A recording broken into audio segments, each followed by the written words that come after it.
just tell me a little bit about yourself and what you do, and that will be an awesome start. Okay. So for me, I started out doing only beauty blogging, and in the beginning, it all started because I had some makeup clients that were asking me to do video showcasing and showing them how to do certain looks just because they wanted to simply learn how to do their makeup. And so basically, it kind of was a happy accident. So I started just putting videos up on YouTube and on Instagram. And after a while, it got a little bit of traction and I started getting more followers that weren't in my network. So I didn't know what to expect from it, honestly. I kind of just went into it having fun. And obviously, you hope for the best. You hope that you can grow and that, you get an audience. But in my wildest dreams, did I think that I would have any kind of a following? I just was honestly doing it for fun. And it was more so just for the people I knew. And so my YouTube, it's not like my YouTube took off really. It's more like Instagram. I just started to meet more women who were kind of wanting to have a easy to follow beauty routine, and they were kind of intimidated by the whole beauty industry in general, which I totally understand. Wow. And I'm all about easy to follow beauty advice for like everyday women. So I'm not teaching people how to paint a mural on their eyelid. I'm not doing anything fancy, but I'm just showing them the basics. And I'm also somebody who's really transparent that like I've been on a budget most of my life. And so I am always looking for the best deal and all of this stuff. So I was kind of just having girl time on Instagram. And it kind of did become like a giant girl party. So I started becoming friends with all these people, and I had so many DMs and conversations, and it really didn't feel like, oh, this influencer online and all these followers. Like, I don't even like the word follower. I prefer to call them friends because I just think follower is just a weird term in general. And I guess 2 years ago is when I got really serious about it. And I was like, hey, I want to give this a shot. And so I've been doing this for around close to 4 years, but I would say the first 2 years, I didn't really know why I was showing up online. I was just kind of winging it, to be honest. And so Awesome. The last 2 years, I was like, okay, I need to try and I really need to give this a go. And I started to feel this like conviction about what I was talking about. And I still talk about beauty quite a bit. It's definitely one of the main pillars of my content. But for me, because I am a Christian and because my faith is so important to me, I kind of just started to feel this longing to like relate to them on that level. And that it was fun to talk about makeup and beauty, but it was so surface level and it was just scratching the surface of who I really am. So I kind of felt like I was just keeping them at arm's distance and that they didn't really know me. They only knew one hobby of mine. Yeah. And so I remember my first post that I really went for it when talking about God was I wrote a post about my anxiety and how I had overcome my anxiety and how hard that stage of my life had been for me. And I was so afraid to hit post. I was like, this is so off brand. I'm used to posting beauty content. And I just was worried that they were going to judge me or that people who weren't believers were going to be, offended and then, sign off essentially. So I posted it, and the post wasn't anything super controversial, but it definitely was very like, okay, this is what my hope is in. Like, Jesus is what my hope is in. These are all the things I had put my hope in. It's not working for me. And talking about the life transformation that I had when I really got serious about my faith. And it got really well received. And I was so surprised. It was like God's grace in my life to have a lot of Christian followers. And it's almost like we all were Christian, like not all of us, but a lot of us were Christians and we didn't even know. Like we were relating and starting out on beauty, but there was this other common thread that I was just afraid of the rejection, and that's just the Christian's life story, like afraid to be open, afraid to be honest and bold because of rejection. And I'm still conquering that fear as I talk more and more in depth about my faith online. But when I did that, that was kind of the turning point for me. I realized that it's not about the vanity metrics. It's not about the numbers. It's not about, how many likes you get on a photo, how many followers you have. Like, it's about the impact you make. And there have been relationships that have sprung out of me being open about my faith and being bold to say the truth Wow. that would never have happened had I stayed silent. And I, to this day, have women who have come to me with a lot of personal things, and they've sought like advice and counsel. Oh, wow. And I feel like it's been a place where I've been able to provide real Christian female community. But I always encourage them that nothing substitutes the local church, and that they do need to, get involved where they're at, wherever they live, that they need tangible human connection, a Christian community, and a body of Christ that can love them like a family. Awesome. But I've considered myself as like a gateway to maybe them realizing that. So they've never had real Christian female friendships, and they've never had somebody who is praying for them or who is going to maybe hold them accountable. And so it's been cool how God has used me to be able to have friendships with women and show them how Christian community can be, especially between females. Because a lot of females are scared of females. They don't want to be judged. They've had a bad experience. The Regina Georges of the world have really caused us to be scared. And so as soon as I started opening up, I built relationships that became stronger and stronger. And then through that, I was able to watch a lot of women be more bold themselves on their Instagram pages. And it's just like a ripple effect. So now, fast forward 4 years, I have, a healthy account that has like a great community, and it's just been a lot of fun. But I think the biggest thing that I'm always amazed at is that God could use my story. And I'm still in the process of unfolding my story. There's things that I haven't shared with my audience yet that, I'm still praying about. But like every time I share something with my audience, it's crazy how, I don't know, it's crazy how God uses it. So I think I've just learned to show up and be very vulnerable, and just know that even if I do face rejection, and I have encountered, cyber bullies and people who agree, but ultimately, God is our source of identity. And when we're rooted in Him, it's okay if not everybody loves us and likes us, because we have the ultimate, acceptance in Christ. So it's been a huge life lesson for me in more ways than I can count. It's been a really cool, happy accident. I think that's what Bob Ross says on his show. He's like, happy accidents. That's amazing. Instagram. So wow. So how did you first kind of deal with, the people bullying online? Like, how did you cope with it? At first it really stung, and I think so. I've gotten a lot more active on TikTok recently, and TikTok is a platform where I've encountered the most cyberbullying. And I think it's because a lot of people on that app are a younger crowd, and it's all video. I have this experience on YouTube as well. Any platform that's just video based tends to have more cyberbullying. And I think it's because it feels less personal. Like in the comments, it almost feels like they're doing it because it doesn't feel like they're as visible. On Instagram, it sticks out like a sore thumb, because if you go to one of my photos, there's just all these encouraging comments and wonderful conversations happening with women. Whereas on TikTok, it's a newer community for me. And so it's been one of those places where I've gotten more cyberbullying. But on Instagram, of course, I'll have someone disagree with something because they're not a believer. And I've had good experiences. Like, they've been pretty polite about it. But I think at first it was really hard not to take it to heart, because typically in life, you don't have a stranger coming up to you and saying, hey, I don't like you. I don't.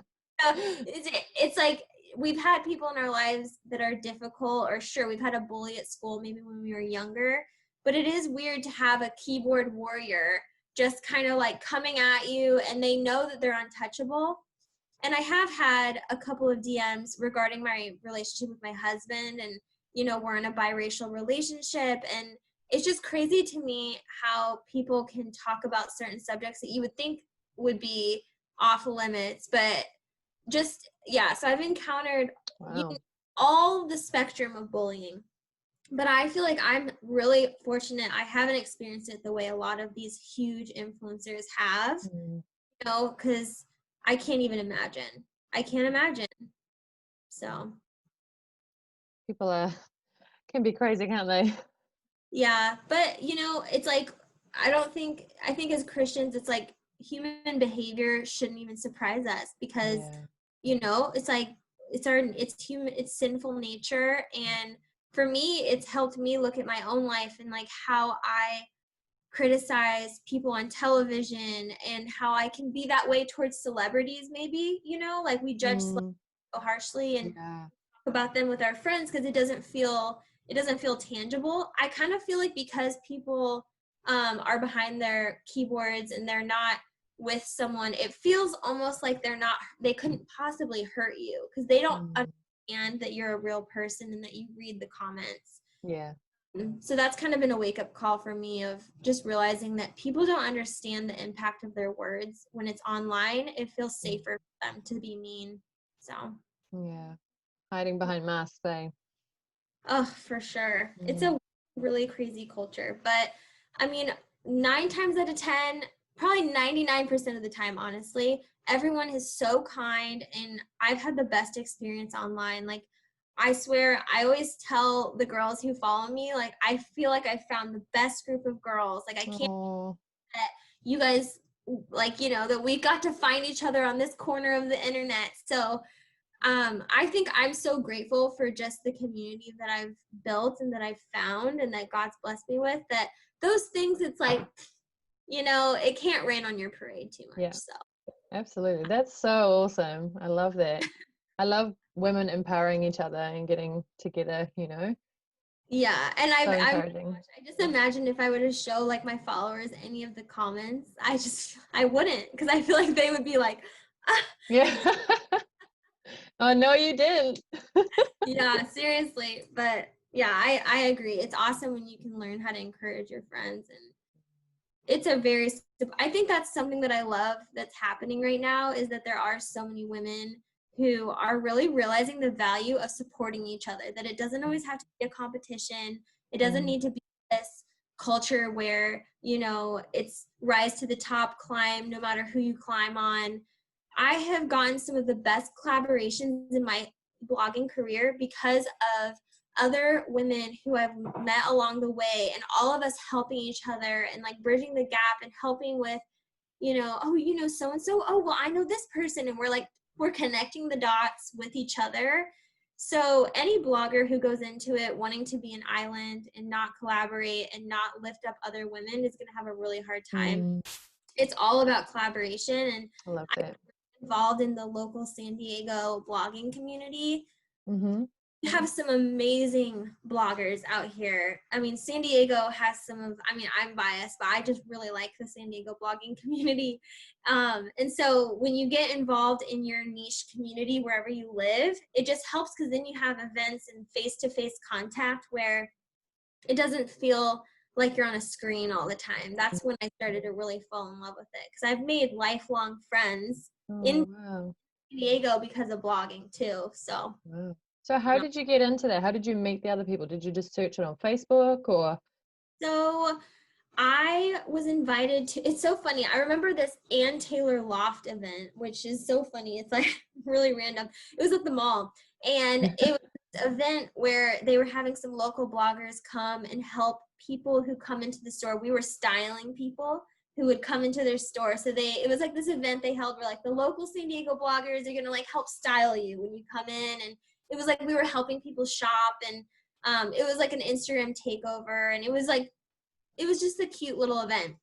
But I ended up meeting one of my best friends Oh, there. And then I met several other bloggers as well at this event. And so my friend Lauren, she's a beauty blogger. And so she ended up living down the street from me. We had no idea. And so through that event is when I met her. And then through meeting her, oh, able to meet her kind of like friend group. And I remember then I went to a blogging event after that, and that's when I met more girls.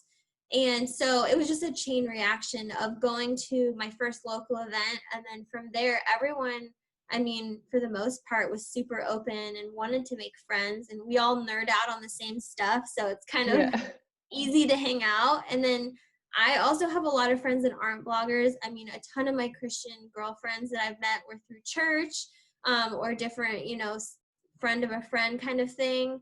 And then I also, I'm really good friends with my neighbors. Like, I'm just all over the place with where I meet my friends, but I have really enjoyed being involved in the blogger community locally. That's so awesome. What a cool way to connect with people. Yeah, I highly recommend it. And I feel like, yeah, if you go on Facebook, you can find different Facebook groups. Mm.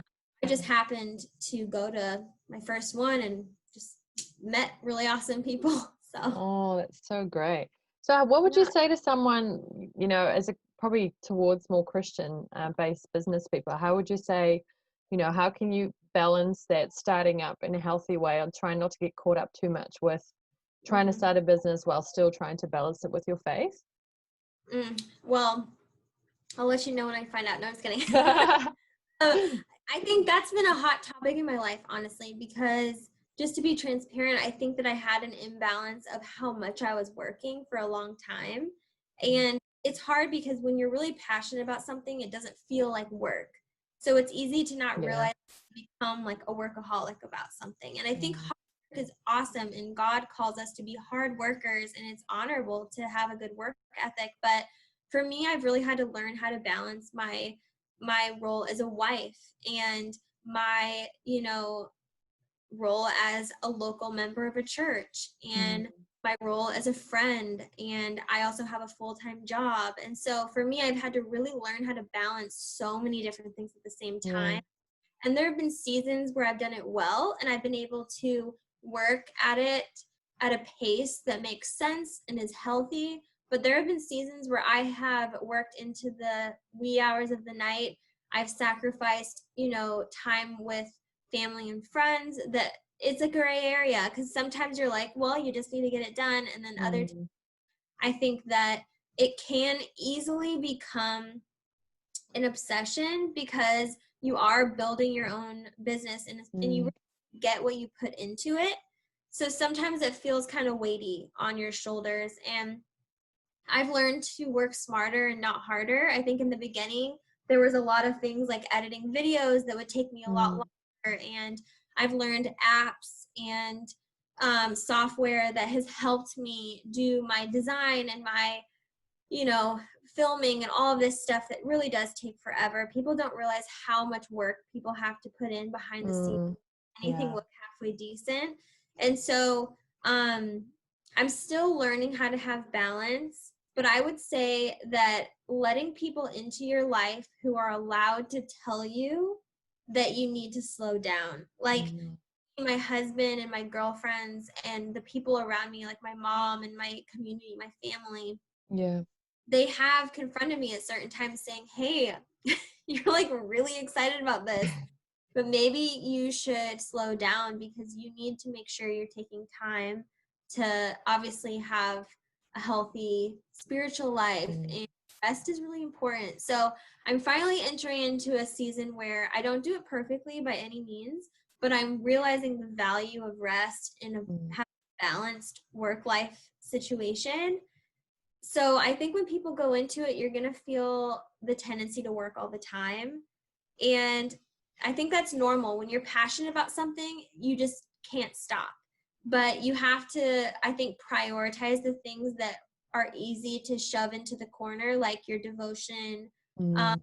and reading your Bible, and hanging out with the people in your life, like your family and your relatives and your husband and your friends and all these people who they do matter. And so I would tell someone who's first starting out, get your priorities very straight and don't Mm. compromise.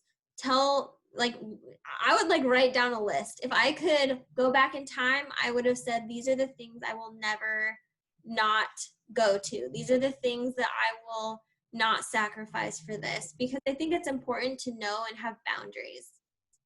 Yeah, absolutely. That's so cool. I love that. Work smarter, not harder. Yes. Oh, Yeah. the things I could have told young Hannah. You got to learn along the way. I remember when I first started at my photography, I took all these jobs that were just not even worth it, and they didn't get me any exposure, and I was just so Everybody desperate. has that time, but Mm, no time is wasted, because I feel like those are the things that show you exactly what you don't want. So then you can mm, full on to what you're like, okay, this produces results. This is in line with my, mm, um, sometimes the best things it sounds cheesy, but like the things that have really helped me the most are just failing so hard and realizing exactly wow. what to not do and going the other direction, because otherwise you can never really know. And it gives you the confidence to go more aggressively in the right direction once Yeah. you something's not working out or it's not fruitful. um and also, I think for new creators and people who are just starting out, I always recommend like create a ton of different types of content within your niche. Like, what do you care about? What are you passionate about? Create content in that niche and create a lot of different forms of it and types, and kind of do an A/B test for yourself of what is resonating with my audience, but I can still stay true to what I want to talk about, but just talk about it in different ways, in different formats, video versus writing, and measure those results. Actually measure your work. Look at the numbers, look at the reach, look at the comments, look at how Mm, people are responding emotionally. And then that's your key to know, okay, this is working. These people are yeah. resonating with what I'm saying and what I'm doing. And don't do the other one until you have the bandwidth. I've heard someone once say that you should do everything in your business that makes you money at first, because a business has to stay afloat to be a business, and then you'll have the luxury to kind of experiment. And I kind of feel like that's similar with any creative endeavor. You do need to make the money first. And if you can't do that because, as a new blogger, you have to have kind of a portfolio or experience to then get the collaborations you want. So Mm, what I did was I took every free collaboration I could think of and I started building my media kit. So then when brands would reach out to me, I showed them, okay, this is what I've done. These are the types of brands that I've worked with. Even if it was for free, you can put that on your media kit, and build that as quickly as you can.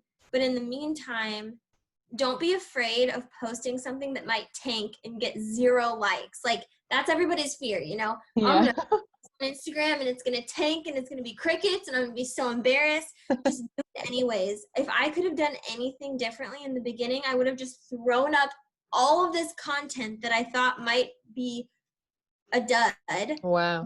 But I do that from time to time, and I recently did that and I got a really good response from something and I thought it was going to tank. And I just thought, what if I would have been too afraid to post this? Mm, So don't limit your creativity just because you want the engagement and people to like your stuff and all of that. When you're this early on, I think it's time to be creative because you're still finding yourself in that space. And if mm, you only go by what people are physically putting like or commenting on, you might end up burning out because you're going to only be creating to please others. So you have to make sure you're pleasing your audience, but you also have to make sure you really love talking about that subject, because it has to be a mm, win-win. If you only have one side of that, you're not going to succeed. If you're only yeah. talking about something you're passionate about and your audience doesn't care, you're not going to succeed. You have to find a thing that you care about and they care about too.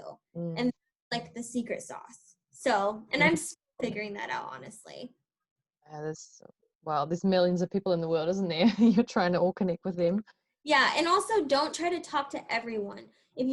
I heard someone recently say, I keep saying this because I watch all these podcasts and videos and they all blur together. So I'm like, don't even know who I'm quoting. But recently I heard this really profound thing about it's not that profound, but if you're talking to everyone, you're talking to no one. And in social media, that is so true. People try to be liked by everyone and resonate with everyone. So now Right. to find something that you like to talk about and somebody likes to listen to, you don't need to have everyone like what you're saying. You need to find your tribe. And so Right. once you find that, there are enough people in the world that you can have a really successful pocket and community So for me, for example, if I were to talk about beauty, and I tried to, for a while I did this, I tried to do makeup looks that were a little too advanced for even me. And I was like, probably look like a clown, but I was trying to relate to a too broad of a beauty audience. I was trying to have the people who were really good at makeup like me and the people who were beginners like me. And it was too big of an information gap. It's not niche enough for people to understand why I'm there. So now what I do is I talk about easy to follow beauty tutorials. And I always say for the everyday girl. I want people to know this is for like you. This is for you and your best friend and your mom. Nobody has to have any past experience in makeup. This can be day one. So my scope is people who are like, I want to try a new makeup routine, but I'm intimidated. And the people who are like, I kind of nerd out on beauty, but I'm definitely not, somebody who feels like they are a makeup artist. So like I'm more just regular average women who just want to level up their beauty routine, nothing too fancy, but they are interested in like good products and techniques that they can use to level up. So I don't know, talking to like a type of woman. I know who she is. I'm friends with her. Most of my friends fit this category. And one time I even did this exercise where I journaled and I wrote down her name, exactly profiled the kind of woman who I'm like, this is who she is. So when I write a post and when I do a video about makeup, I have her in mind. I'm actually talking to someone. I'm not Wow. to everyone. There's Yeah. someone who won't relate to my video and they'll scroll past it, but that's perfectly fine because all the women who fit that category are going to stop dead in their tracks and be like, I really feel like she understands what I need. And that's going to be a good percentage, but it's not going to be the whole universe, And so that's what creators have to realize. You're not going to be everybody's cup of tea, but when you find your people, something happens and you can feel it. Like the atmosphere of your community changes because you guys are like vibing. Like everyone's like, hey, like these are like my people right here. Awesome. It's like when you get in a friend group and you're like, feel so lucky. Like we all like the same things and we can just, be like obsessed with the same blah, blah, blah movie or we all know the same song and we're singing it together. It's like, that's the magic that happens when you're a creator who finds your people.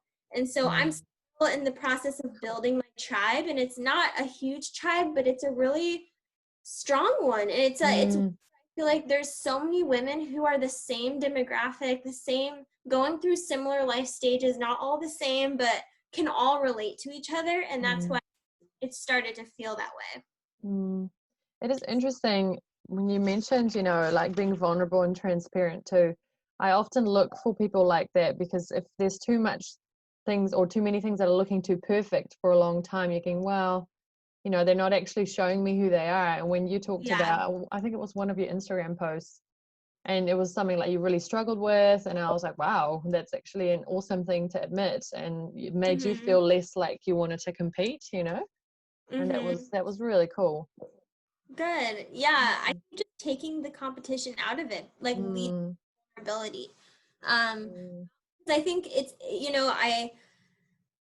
I feel like when I'm on Instagram, I'm all dolled up. I have like my cute husband over here and all it can feel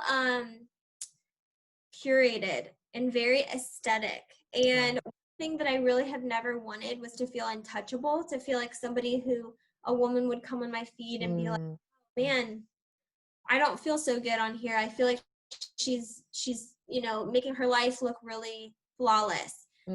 So I've found, I think, a balance of, obviously I'm showing up on this showing up for things how you are. Like, this is me. I was outside all day. It's okay to just be where you're at, but then having moments where I am all dolled up and I look like I'm ready to go out, and that's okay. To not apologize for like the seasons of your day and of your life, and showing them a variety, that you're a human. You have moments where you're high, like your highs and your lows. And one of my favorite things is to show a really beautiful picture, but to have a caption that's just kind of like really vulnerable of like, actually, so just because it shows like, okay, this is a picture, like this is just Mm, in time, but like this is what I'm going through. And my goal is never to have women like compare or to feel, less than. And I can feel that way on Instagram. It's really easy to mm, compare yourself to females. And I mean, there's some gorgeous girls online. There's people yeah. like, where did you come from? Like, I think you have like less ribs than I do. Like, God made us different. Like, people online where I'm like, oh my gosh, Oh, like, I know. how did this happen? So Photoshopped. yeah, and sometimes not. And I'm like, I don't even get it. But so I understand there's always gonna be that girl who you're like, oh, I'm comparing myself to them. Excuse the airplane. Oh, My goal is always, sorry, that's like super loud. that's all right. To never be somebody who someone's like super triggered by. I hope, yeah, I think just being well-rounded and allowing yourself to get dressed up and look cute, but at the end of the day, making sure people know that you're a real person with real problems, Yeah. and there's nothing that is, there's nothing you're going through that you potentially aren't going through as well. Mm, so true. I'm writing frantically. Oh, yeah, sorry. I'm a Great. talker, so. No, I love it. It's great. And it's recorded anyway, so I can go back and scramble a bit more. Oh, nice. Okay, so probably now a little bit more personal too. I've got a few questions. First, I think first what I'll go is if you would describe a follower of Jesus, how would you describe that person? What does that mean to you? So I would say, obviously, salvation can happen in a moment. It can happen, it's one of those really weird things. I've actually been thinking about this a lot. So salvation can happen in a moment, but I think that being a Christian means persevering in that faith throughout your whole life. Like, it's not a one-stop show. And I think in our culture, it's so like, okay, accept Jesus, the end, live your life however. Mm, And mm, like, it's this really hard and beautiful concept to explain to people, but it's basically, there's nothing we did to deserve it. Like, there's nothing we could have done to make God save us. Like, he's the savior, not us. But then there's also fruit of the spirit. So when you're truly saved, like when God enters your life, you will never be the same. mm, Living the same life, I would question that salvation, only because God is a radically gracious God, and he loves his kids right where they're at, but because yeah, of them, he would never leave them there. Because mm, things that we think we need and the things that we think are important, like, they always just pale in comparison to what he has for us. And so I think what I would sum it all up to is that it's accepting grace, which is so hard because that means that mm, you have to leave behind all the things that you try to, tell yourself you are to be important. You have to realize that without Christ, you're hopeless. And mm, once you accept that salvation, um, the fruit of the Spirit is that He's going to have evidence. You will have evidence in your life that you're saved. You will be in a trajectory that is going to look different. And that doesn't mean the next day you have to just be a completely different person, or that you're going to not struggle with the things that you did before. That's a huge misconception. As mm, Christians, struggle just as much as mm, non-Christians, but by the grace of God, we have decided to live a different way because we trust that his way is better. Um, mm, and it's the perseverance in our faith through those trials and through those temptations, although we will always fail and we will always come up short. And by the grace of God, he, always is there waiting with open arms. But the Christian life is a lot of sacrifice. It's a lot of mm, dying to yourself, and it's yeah, not glamorous, and mm, it's not easy.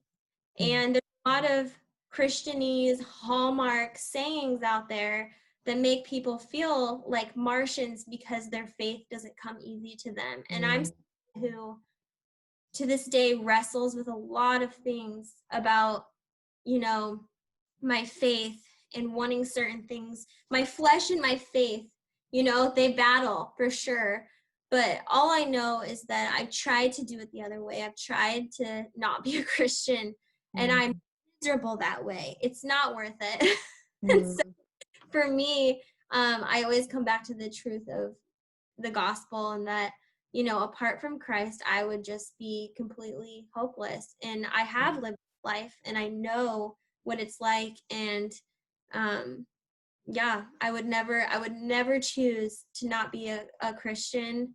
And at this point, I don't think I could, because I think God is just, they say God's a jealous God, you know, and like, I feel like there's been so many times where I've been so stubborn and I just want to do it my own way. And I've had a season in my life in college where I was like, I'm not doing this, you know, I'm going the other way. And I couldn't, like, he reeled me back in. And the Christian life is confusing. Obviously, I'm not the best at explaining it, but I just think that a lot of non-Christians need to know that being a Christian doesn't mean that life is easy, and it doesn't mean that your life is a Hallmark movie. Like, the Christian life is full of sorrow, because you're actually really aware of the human condition. Yeah. You're not making excuses for it. And that's a scary place, but God is good, you know?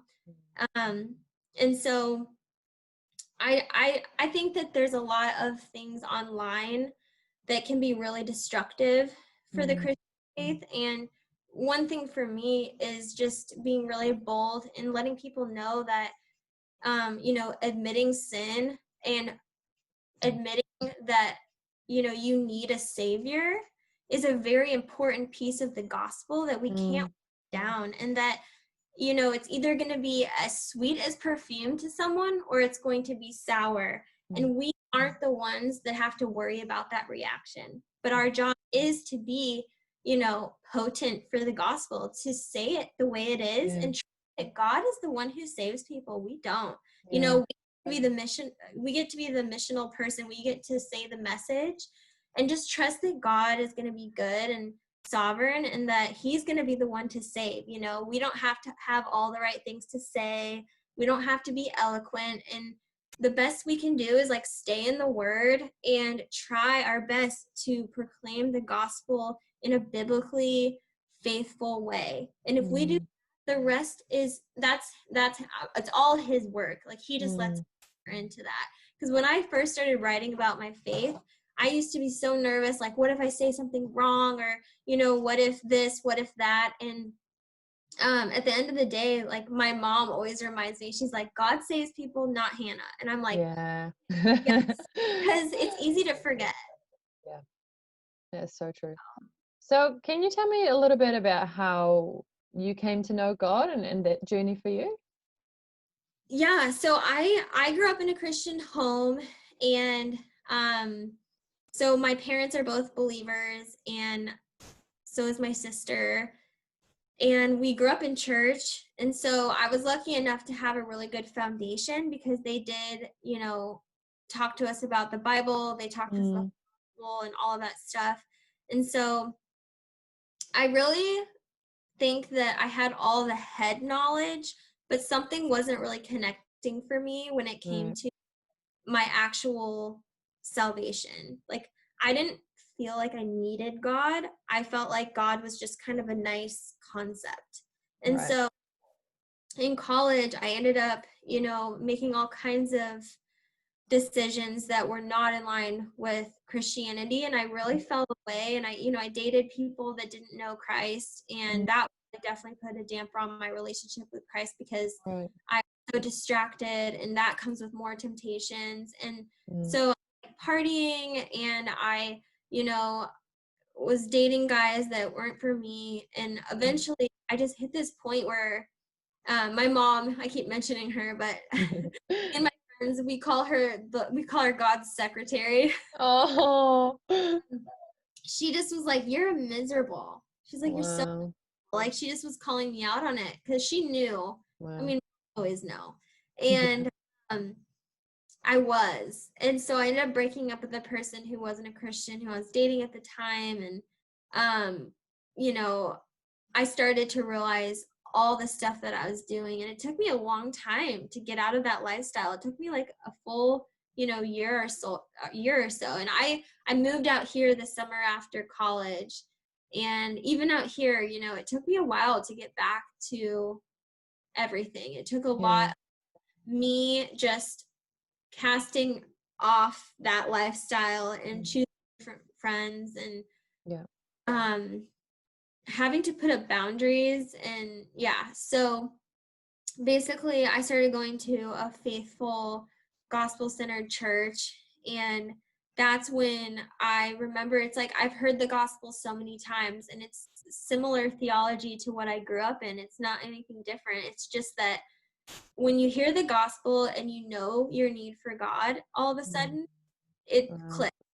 You can hear the same words over and over again, but until your heart is ready to hear them, it sounds different and it doesn't get into your heart. And so when I heard the gospel at that church, I just remember like being so overwhelmed and just thinking like, how could I have missed this? Like, this is beautiful.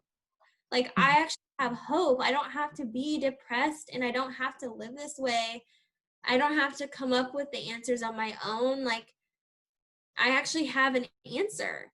And so I just remember becoming a Christian again, or maybe for the first time. I don't even know if I was a Christian before then, but I remember getting baptized at my new church, and it was just really beautiful because it was kind of humbling to like get rebaptized as an adult. And I'm not someone who thinks that you have to get baptized to be saved, but I think it was kind of almost like my coming out party of like, I am really legitimately going to be like sold out for God. Like, my mission is to make Jesus famous. Like, I am sold out. And so I did it. I got baptized again, and it was kind of just and I got baptized in the ocean, which I like the lakes a lot better. I was like, I was like, Lord, if I get eaten by a shark, like, it's gonna be really ironic. So, but I didn't. I lived to tell the tale. So I became a Christian, I would say, in California. And after that point, I still had times where things were hard and temptation would come up, and there would be things I would mess up on and sin would creep back in. But by the grace of God, having community in my life and people who I can be really honest with, I think that's the biggest thing that Christians don't have. People can be like really honest with. And I am struggling, and you can tell them anything, and you know that they're not going to be like applauding you for your sin. But people bring things into the light, it starts to heal it, because God created community for a reason. And so I'm always preaching community, community, community. Like, you need to let people in. You need to tell people your stuff. You don't have to tell everyone your stuff, but you need to have your people. And so between Christian community and sound doctrine and reading my Bible, and who knew what God's smart for telling us to do those things, because they actually work. I love that. It's so good. Like, community, man, it's so underestimated. People so easily isolate themselves. It's so true. I mean, especially in marriages, a lot of people, in their marriage, they don't have friendships outside of it, and it can become this really isolated, toxic environment. But that happens with anybody. Like, when you're on your own, everything becomes less clear. You're kind of like trapped in your own mind, which that's like we're supposed to live, and things that maybe they could be resolved, but you can't find a way out because you've exhausted your ideas, whereas other people are, solutions and encouragement and praying for you. Like, prayer is so powerful. It all just works together. That's amazing. So what would you say to To those people who are trying to maybe get onto the right path, or what advice or encouragement would you give them? Well, not to be a broken record, but I would say sure, plugging into like a Yeah. local church. Don't do, I mean, quarantine, everybody's doing online church, and that's just what we have to do because it's right now for us, our church isn't open because of the rules. But when quarantine's over and you can have the option to not have online church, I think that it's really important to physically go to church and to be a part of a family of believers and go to small, go eat dinner at people's houses, like get involved. It might be awkward and you might be an introvert or whatever excuse you use to not do the thing, but it always is the key. Like you have to be vulnerable and enter into the community around you. Yeah. The Bible is not easy to read, and it's really important to have people who are smarter and wiser and who have more knowledge who can help disciple you, because discipleship is huge. The only reason why I've come to a point of spiritual maturity of any kind is because I was discipled by women who are a step ahead of me or more. Yeah. And been able to walk alongside me, give me accountability and encouragement. And that kind of structure is how you grow Christian women. And then you get to a certain place and you can be discipling people right away. You don't have to be a guru. All you need to be is a little one step ahead of somebody to become their disciple. So it's like a really cool chain. Week 1 at church, you're probably not going to be discipling other women. But now there might be a new girl and she needs a friend. And now look, you get to help her and like help, bring her along to where you were. And it's a chain reaction, but it can't happen outside the body of Christ, because that's where, it can, but it's just a lot harder to make that structure happen. Yeah. And so I always just tell people it's amazing when you can let the body of Christ do its work and be a part and not, like actually sacrifice your time and energy to help serve at a local church. It will change your life. Our culture is like, it's like that sounds so old school, and it's I want to bring it back. It should have never. And then also, if you're a new Christian, getting a study Bible, getting something that's going to have, the references and the commentary. So my very favorite study Bible is just the ESV study Bible, because I have that one too. Verses, and then on the bottom you can read the commentary, and every time I read the commentary, I'm like, I thought that this verse was simple, and I missed these things. Like, how is this possible, And yeah, I would say a good study Bible, getting involved in a local church, and also just like reading a lot of books, but making sure that you're getting good advice on what books, because there's a ton of Christian books. So don't just read any book, but if you want, you can message me. I can send you a whole list. But yeah, I think just reading, but mostly reading the Bible. Reading the Bible is the most important book you can read as a new Christian. What would be your favorite book besides the Bible that you've read? Gosh, there's a lot, but I would say, hey, could you shut that door for me? Thank you. Sorry. I have no idea either why my face is so ridiculously bright. No, you're fine. Sorry. Our neighbors are out there, so they don't know. But so for books,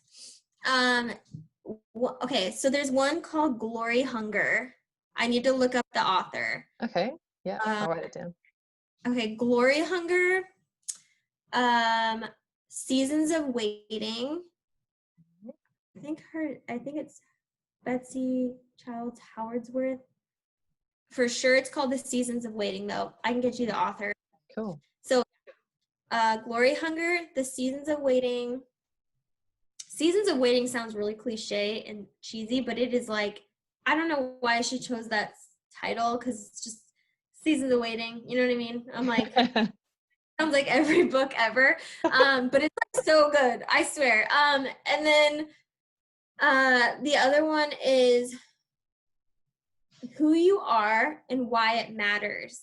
Oh, I It heard will that book. the world because it talks about all these different philosophies of our culture and things that can sneak up in your own philosophy of how you live, and it's very secular but you didn't even realize. So it helps you identify things and what potential harm that mindset could have for you, and then what the Right. biblical truth is. So really helping you guard your heart from different things that society and our culture will push that is really hard to even realize can be damaging to your faith, Right. to your Wow. Christian walk. That book was life-changing. I feel like I'm still like reading it because it's dense. Like I feel like I'm learning so much. It's almost like too smart for me, to be honest. But I think it blows your mind because you realize all of these things that you've believed for so long that are not biblical. It's like it's kind of will blow your mind. Wow.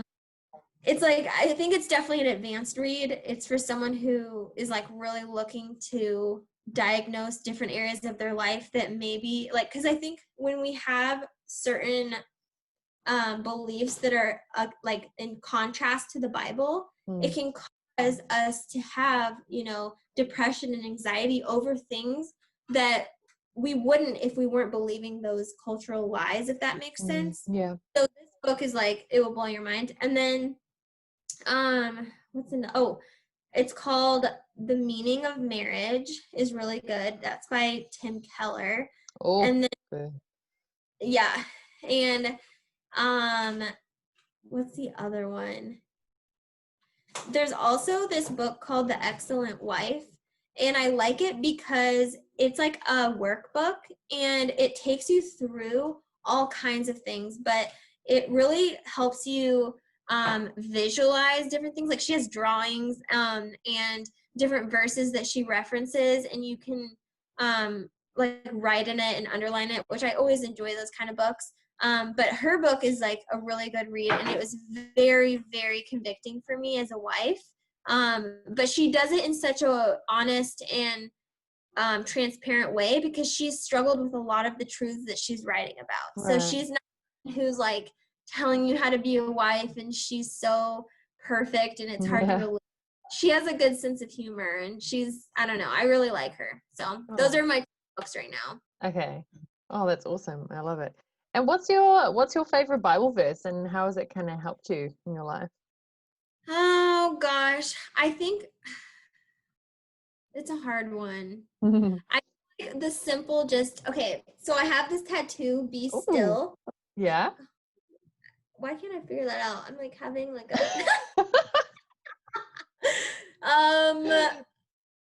yes. Love it. There it is. Be still. So I really like that verse.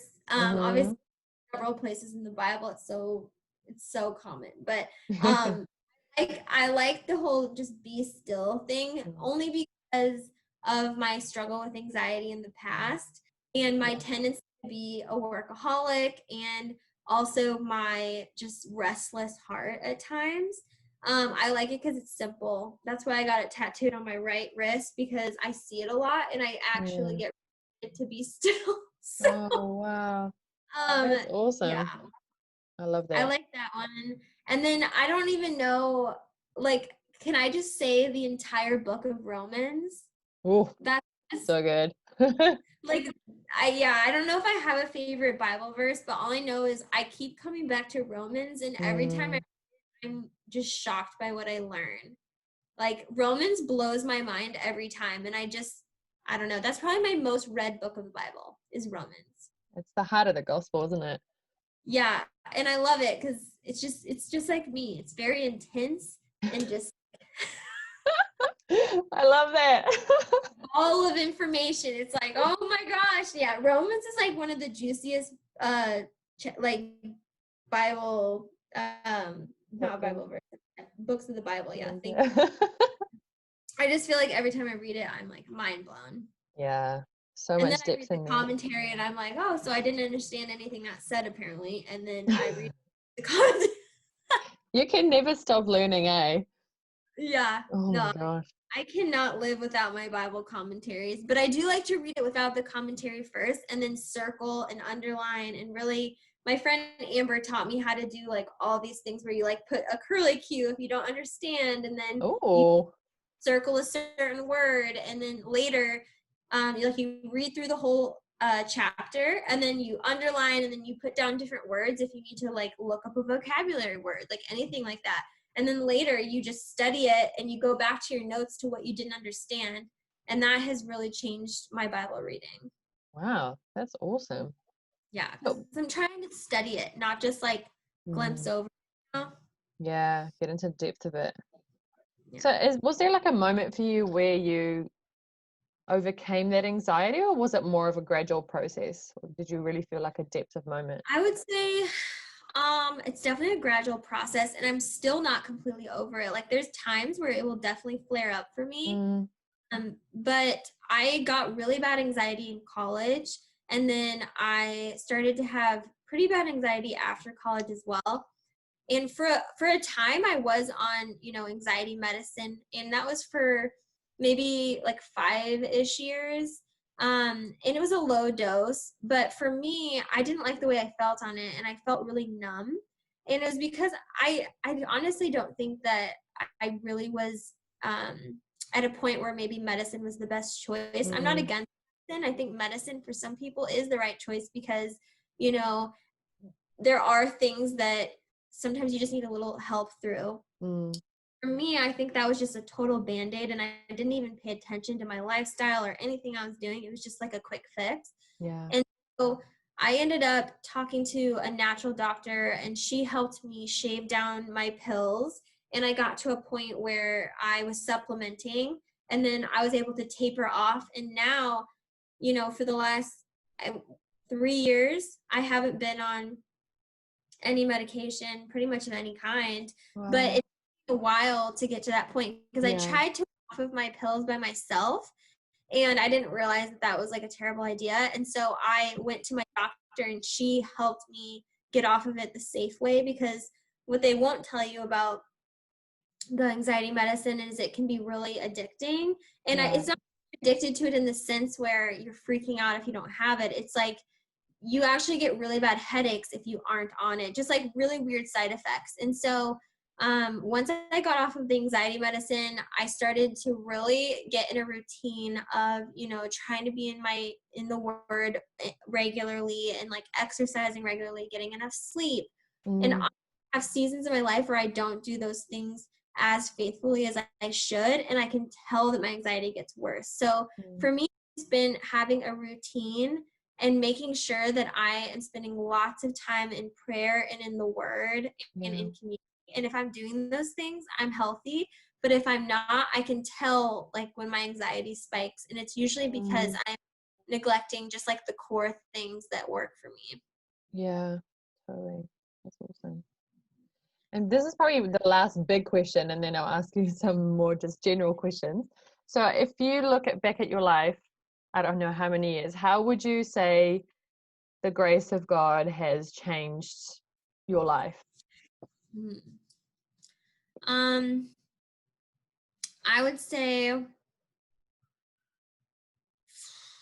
there's so many. Yeah, I mean, you've um, explained a lot already. yeah, no, I would say just the grace of God is um, just slowly molding my stubborn heart Wow. into a place where I'm open to truth. And Mm, even when I don't, even when I'm resistant to truth, by the grace of God, I will press in and I will seek to understand. And I'll actually ask God to change my heart instead of mm. screaming and saying, I don't want it that way. Started to change the way I've prayed of like, God, this is not what I want, or God, this is Mhm. really difficult. Like, instead of asking God to change your situation, ask God to change your heart to fit your current situation. I love Because that. the reality is God knows what we need and we Mm, and so there's been times in my life where I've had suffering or a situation will happen and I think, oh, well, this couldn't serve a purpose. This is just wasted pain. Why would God do that? Mm. But then later on, you look back and you put the pieces together and you realize what he was doing the entire time. And maybe it's because he was going to use your life to impact somebody else down the road, or maybe it was just because that needed to happen in order to break you free from a certain sin pattern or bondage that you weren't going to let go of. Like God radically saves his kids. And sometimes, like, the other day in my post, I used the analogy of a mom who, she's baking, she has cookies, and her 3-year-old, it's about to be dinner time, and the 3-year-old is like, come on, mom, I want another cookie. And it seems harmless to the 3-year-old, and he's thinking, why wouldn't she let me have a cookie? Why would she withhold this good thing from me? Like, that's mean in his mind.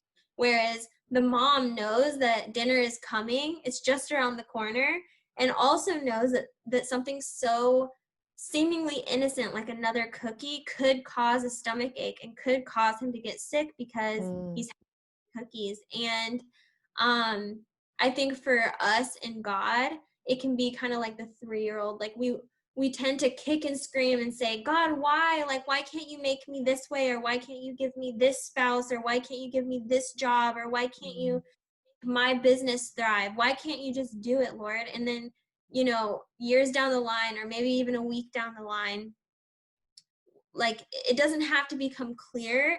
It just, you have to know that, like, God does things for a reason, and that, he doesn't, no suffering isn't in vain. He doesn't get pleasure out of, like, causing pain. If he does cause pain, it's for a greater purpose. And, we have to trust that, like, his way is higher than ours.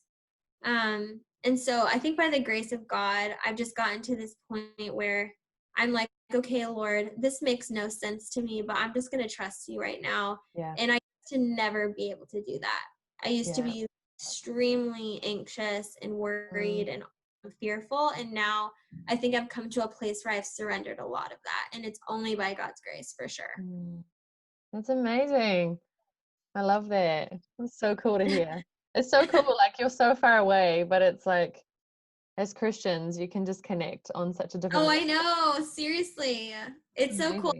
I feel like that part of Christianity has to be the coolest. Like, you find out a coworker is a Christian, or when you find out, somebody at the grocery store who is, they're working at the grocery store, you see them all the time, and you realize you're both Christians. Like, my tattoo has made me realize that, like, people have seen it and be like, are you a Christian? And I'm like, are you a Christian? Like, part of me, like, wants to get more tattoos because I feel like even more.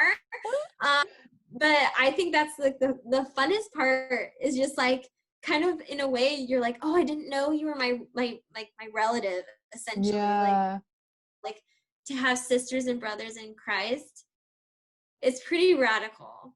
It is. It's amazing. Such a gift. And it's fun because it just makes you realize, like, how many people are out there persevering for Christ.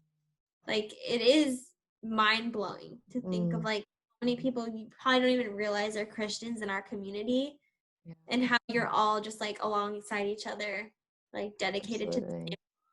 So it is amazing. So encouraging. That's it so really cool. is. Okay, so just a few more kind of real simple questions. When do you feel most happy? Oh gosh. I feel most happy. I really love spending time with my husband. That's something that definitely makes me super happy.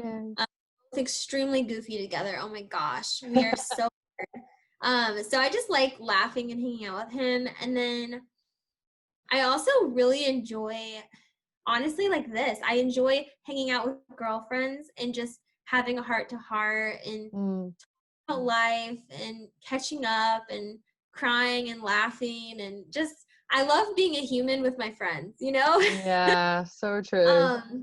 Quarantine's been hard because I feel like, I crave that. But yeah, I think I'm most happy when I'm hanging out with my friends or family and just getting to, like, laugh or talk about real stuff.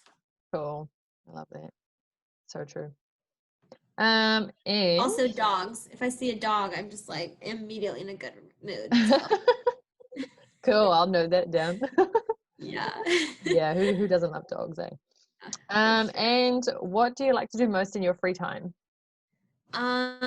Okay. I feel like there's a couple of things, but I love working out. I think working out because it just makes me feel good. But Mm-hmm. Phil and I work out a lot together because he is a personal trainer, Mm-hmm. which is cool to be able to do that together. But I also really do like working on the blogging stuff. So sometimes I catch myself just making like a inspiration board or Oh. um, getting on Pinterest, and I'm such a Pinterest nerd. I'll like make a board and then I'll make sections of it. Like it gets all organized. It gets real nerdy. So I really like just like dreaming about design and about aesthetic and having like ideas for new videos. So sometimes when Mm, I'm just fun with it, I'm not really working. It's more just like me dreaming and yeah. journaling and like having all of these. I love when the creative flow happens. And for me, it Mm, always happens late at night. And I'm I always love like, that. so late when this happens to me, but I have a lot of fun um, just like journaling and doing all that stuff and kind of just being a nerd about what I like.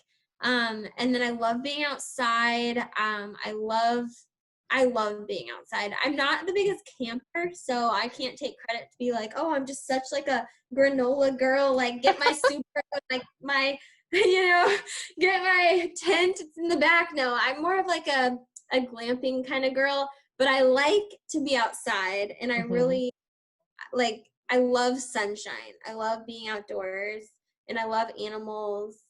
And I also love just playing with makeup. Mm-hmm. Sometimes I'm making a video and I'm just in my room and I'm just trying out different products or doing my makeup for absolutely no reason. When I love to play dress up clothes and I would play dress up clothes in my room for like ever. And I Yeah. still, as an adult woman, Daniel will come in and I'm just like trying on different outfits and like doing my makeup and hair different ways. And I'm like having the time of my life with myself. Just like, what? So I'm really social, but I also am like one of those people that I totally nerd out like in my room, just like I did when I was little. And I just want to play Oh, dress. So I love that. Yeah, stay young forever that way, I say. That's so I cool. know. Okay. And this is sometimes a tricky one for people to answer, but what do you like most about yourself? um, okay, actually, I know the answer to this. I like that I can literally make friends with anyone. Like, even if it's somebody who we barely have anything in common, like if there's like a new person at church or if there's somebody who, I can tell we're at a party and they just like don't have any friends or maybe they feel awkward. It's like my personal duty in my mind to like make them have fun and to Oh. sure that they're included. I really don't like seeing outsiders. I want everyone to Mm, be part of it and they're like just as much in something as everybody else. yeah. So I really don't like exclusive anything. I like Yeah. to make sure that people feel like they are welcome to come. It's not, a closed party or anything like that. So every time I end up having like anything, I feel like it ends up becoming like, oh, and I also invited 10 other people. I'm really sorry. So I have to like reel it in sometimes, but even as a little kid, my mom said like at the grocery store, I'd be like, hey, hi, like in the grocery cart, like literally just wanting to meet. I would shake everyone's hand. Um, and so yeah, like I think that's one thing that in my life, like there's been moments where I'm like wondering, like, oh, am I too much? Like, why am I this way? But at the same time, I mean, it takes a village, and I think that I'm Mm, that person in a situation where if it's awkward, I will like make a joke, or if it's something feels like really down or really sad, like I will try to like help bring the life back oh, into something. So I think I'm like the forever hype girl of every situation. love that.